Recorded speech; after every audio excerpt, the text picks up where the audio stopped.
Halo adik-adik, dalam video kali ini kita akan bahas latihan soal UTBK untuk materi sifat koligatif larutan. Nah, jika adik-adik perhatikan, pada saat saya memaparkan materi mengenai sifat koligatif larutan, nah SBMPTN, apalagi khususnya yang saya bahas ya, dimulai dari tahun 2014 sampai tahun 2018, itu lebih ke perhitungannya.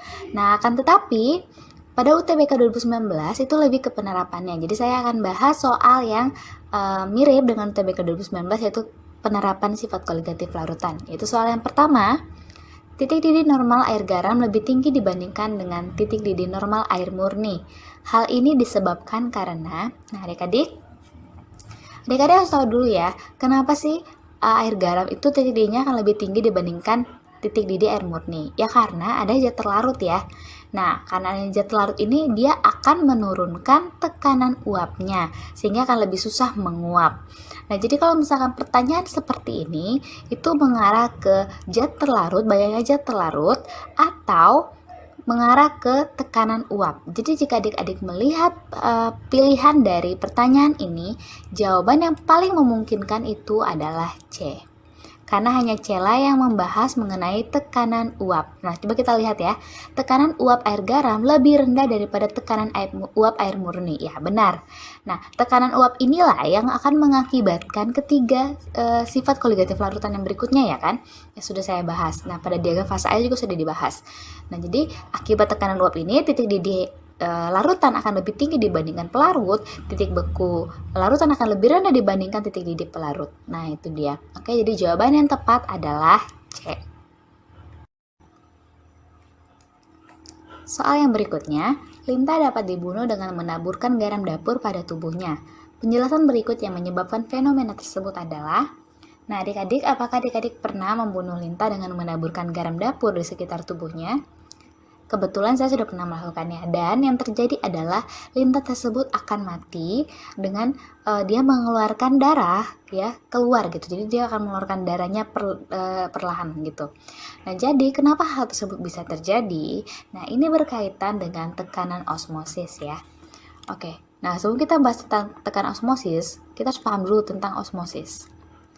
Osmosis ini apa? Oke, jika pada pengertiannya, artinya itu dia adalah mengalirnya molekul pelarut. Saya akan tulis di atasnya ya. Mengalirnya molekul pelarut. Nah, jadi adik-adik harus paham mengenai osmosis ini ya, dan diingat bagian sini, itu mengalirnya dari larutan yang encer menuju larutan yang lebih pekat. Oke, jadi saya fokuskan ke sini, mengalirnya pelarut dari larutan encer menuju ke larutan yang lebih pekat.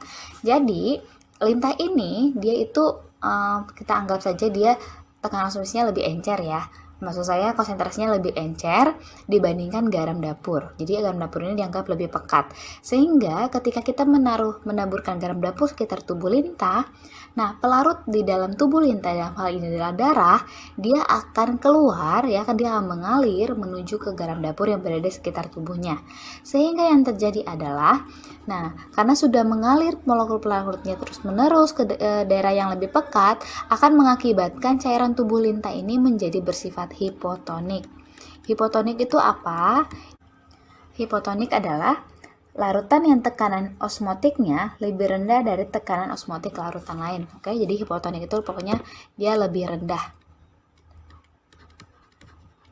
Oke, jika ada dua larutan dibandingkan, misalkan gini, saya buat pemisalan aja, ada bejana A, di sini tekanan osmosisnya 1,4 atm, dan ada wadah B, di sini tekanan osmotiknya 2,8.